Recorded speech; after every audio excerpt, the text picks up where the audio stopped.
get to. John Harbaugh has hired Matt Nagy to be his offensive coordinator. Nagy was the Chiefs OC last season. Now he gets a chance to call the plays as he did as the Bears head coach with Mitchell Trubisky and Justin Fields. Marcus, do you like this hire for Jackson Dart and the Giants? Mitch Trubisky, 38 starts, 56 QBR. Justin Fields, 10 starts, 31 QBR. Nick Foles, 8 starts, 38 QBR. Andy Dalton, 6 starts, 39 QBR.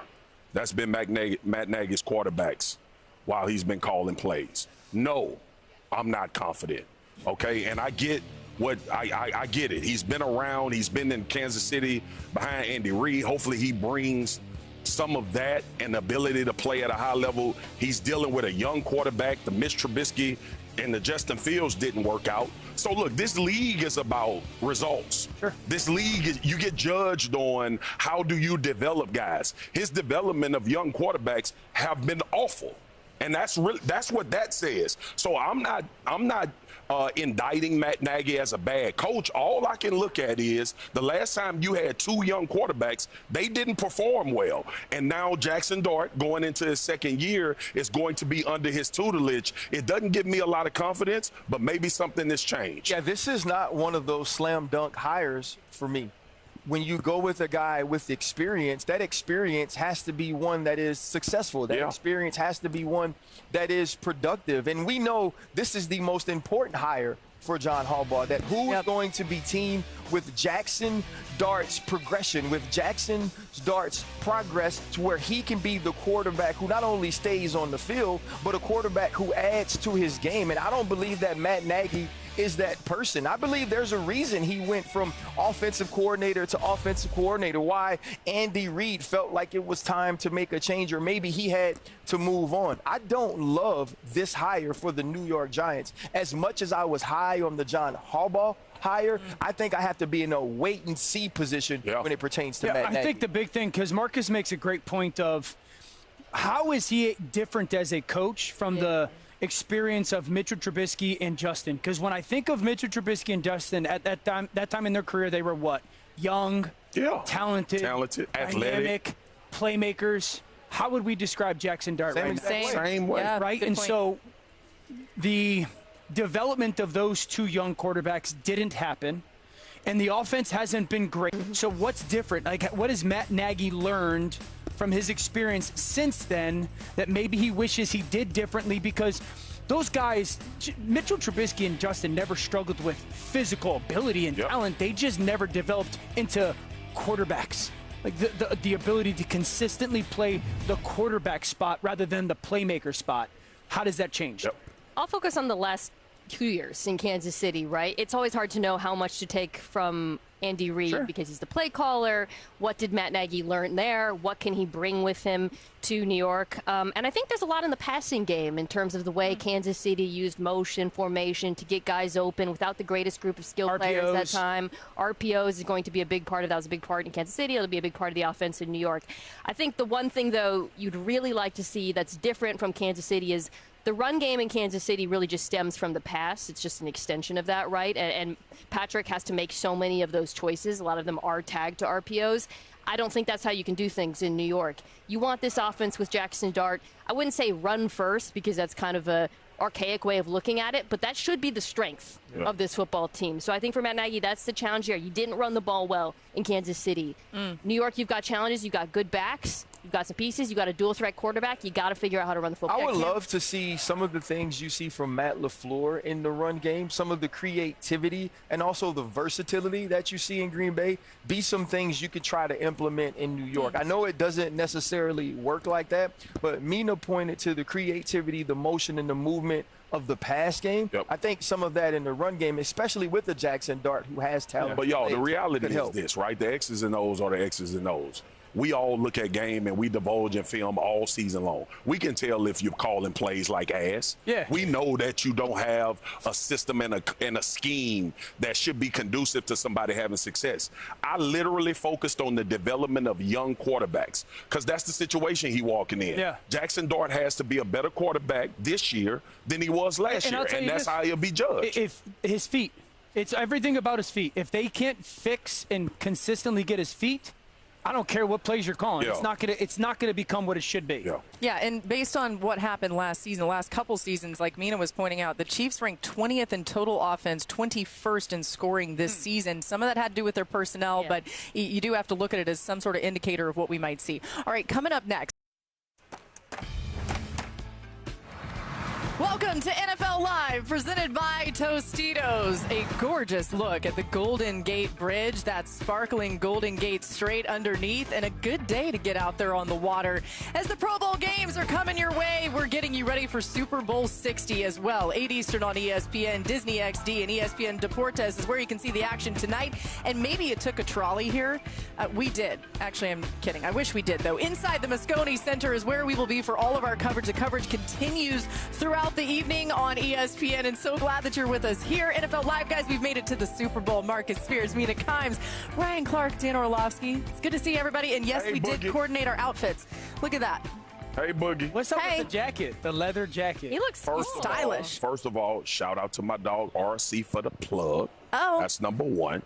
Andre Julius made this. And my dog clean. And I got some more. Great. Yeah, some more. All right, so the fits are going to be popping here Friends at Super Bowl doing week. things for friends. That's what life is That's about. What they call it is cow. people helping people. That's the motto of our show, unless it applies to you. All Dan. right. Just kidding. All right, let's get right into the Super Bowl. And for that, we welcome in Sal Palantonio, who's going to be with us throughout the week, of course. And Sal, you are with the Patriots. You're just at the team hotel. What is the latest on Drake May and that shoulder and the Patriots' mood? Well, the Patriots have the day off. Very relaxed mood here at the Patriots Hotel in Santa Clara. We were just in the team hotel, and we saw a number of players get in cars and take off for the day and enjoy the day. It's a beautiful day here, as everybody knows, here in the South Bay, approaching 70 degrees, and they're happy to have the day off because it's back to work tomorrow on Wednesday at Stanford in Palo Alto for the first big practice of Super Bowl 60 week. But yesterday, on Monday, Drake May threw the football and was happy with his progress on his right shoulder. Listen to this. I'll be just fine. Yeah, I threw a good bit. I threw as much as I would in normal practice, and felt great. And looking forward to getting back out there in the Wednesday and Thursday for practice again, and Friday, and get ready to get a normal week of prep. Now, it's important to note that there was no pool reporter yesterday. Customarily, no pool reporter on Monday. So you didn't have a reporter to go out there and see how he was throwing, but I was told by everyone here that he looked good and that he was throwing freely with no problems. But on Wednesday, tomorrow, there will be a pool report, and we'll get an update on Drake May. We'll also get an injury and practice report. And I didn't go with the leather coats or jackets. I went with the cardigan, a little old school. Since this is my 34th Super Bowl, I decided, get that relaxed look, Sal, you can't hide class, and you got it going on. We love to see it. Sal always look good. I love it. And only Sal would tell you about the pool reporter. That's not a swimming pool, okay? That's just a reporter that reports for everybody. All right, during the regular season, the Seahawks defense had the 5th best pressure percentage in the NFL. We want to spend some time on this. More than a third of all opponents' dropbacks. In the playoffs, they've actually upped their game there a little, but they are blitzing far less. That could spell an issue for Drake May, who is getting sacked 5 times a game this postseason. Mina, when you look at this matchup, specifically between that Seattle D-line and the Patriots O-line, how much trouble is May in? It's concerning. I mean, Drake May's taken so many sacks, and I think what's most concerning is of those 15 sacks, 11 have come with just a 4-man rush. As you laid out, Seattle doesn't blitz very much outside of 3rd and long, and the 4-man rush has been really good. It's different from the ones New England has faced. It's not like Houston where they're just kind of the dominant edge rushers, but I think they're built in a way to take advantage of some of the, I would say, the core problems that have plagued the Patriots. So the left side of the Patriots offensive line has been an issue. It's very young. Seattle, maybe they don't have a dominant edge rusher, but they're so good at overloads and also moving their pieces around the defensive tackles, Leonard Williams in particular, aligning him to basically hunt your weakness. And then the other thing they do is they speed you up. They may not blitz a lot, but they sure as hell make it look like they're going to blitz. Buddy. So as a quarterback, even though only 4 are coming, you're constantly thinking, oh, shoot, we got, there's an overload on the left side. I got to get this ball out hot. And then you don't, and then suddenly you got big bodies in your throwing windows. So even if the 4-man rush, they don't have Will Anderson, Danielle Hunter Jr., you could argue they're just as dangerous in a different way. Yeah, those 15 sacks are the most a quarterback has ever had that's made it to the Super Bowl. That's crazy. The most. I think Joe Burrow a couple years ago had that 13 and made it. So realistically, the New England Patriots, because of all that, shouldn't even be here when it comes to at least that statistic. I think we get caught up in talking about pressures or fronts, and we only think it's passing situations and third downs. When you're going against Seattle, it has to be an every down thing for New England. So, number one, how do they handle the interior part of their defensive line? Byron Murphy and Leonard Williams, I think you got to trap them. I think you got to wham them in the run game. That's going to be a big deal. I think, two, you got to screen them and draw them on second downs. This defensive front, if you just allow them to play one-dimensional, they're going to get after you. I think the third thing is, you talked about the overload, Mina. I think you always got to send numbers to the overload and chip the backside. You have to help. And obviously it's all tied together. But if New England thinks, oh, we'll just have a focus of pressure or front on third down, the first and second down, you get eaten. But also those pressure release valves, they tackle so well. So you get the ball out in space and suddenly the guy's being taken down.